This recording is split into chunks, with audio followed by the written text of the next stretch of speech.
That was a very lovely lady. I had to stop. This killing Slomo is the continuation of the last one. Well, so there our poor man was with thalassemia. He didn't have the worst type, but he had enough that he couldn't go up a hill like that with a big bag of 200 pounds of semen on his back. Not on his hands and knees. No man could, actually, unless he was Brock Lesnar. And Brock Lesnar, frankly, was very much occupied with WrestleMania. He was actually a Slomo fan. And he had made this statement that if he found anybody that said anything bad about Slomo, he would try to destroy them with his bare hands. It's a quote from Brock Lesnar. Well, that's also some other of those WrestleMania people. They heard that Slomo likes to watch all that stuff, Raw and whatnot. The slams, the backward slam, the forward slam, the head in the old post. I love that stuff. Slomo loves it. And therefore, the wrestlers, all these big guys, tremendous power, muscles, they all have ganged up to be on Slomo's side. Now, a man like Brock Lesnar is equal to about 400 of these little shrimp millennials, unless one of them's got a knife or a gun, and we're trying to get rid of the guns, you know, Hillary Clinton, false, Sandy Hook and all that. We don't need to go into details. You guys have a brain, you know that was all made up by that damn Richard Holler. A miserable man.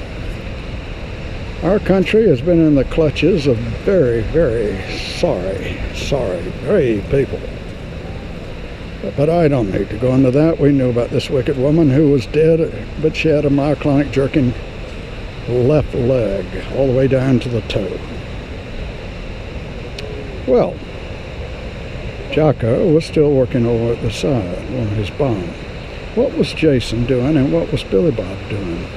Well, I'll tell you what they were doing. They had found a porcupine. A porcupine on the side of the road next to the trees. And they had captured him in a way, if you hold them just right, their spines go backwards. It's like combing hair.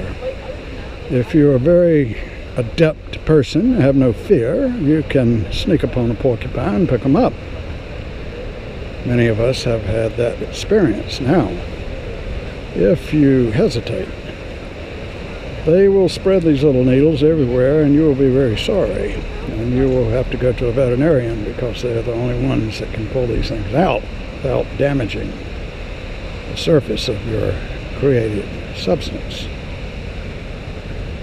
Now, this porcupine, what we're going to do with it? They were laughing up a storm. They thought it was funny. First off, one of them had a six-pack of beer, Coors it was. He opens one of the Coors and tries to get the porcupine to drink it. The porcupine did indeed begin to drink the beer. And then this was really something. So one of them said, "Hey, look, Hillary's back.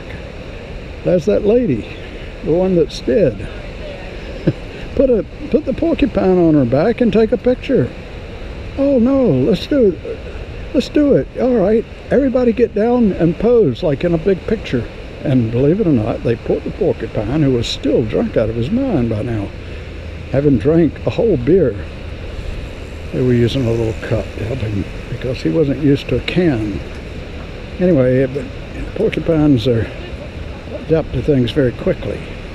That was one thing that Slomo had learned in his experience with the small creatures, which he used to observe when he was skiing as a great world champion skier.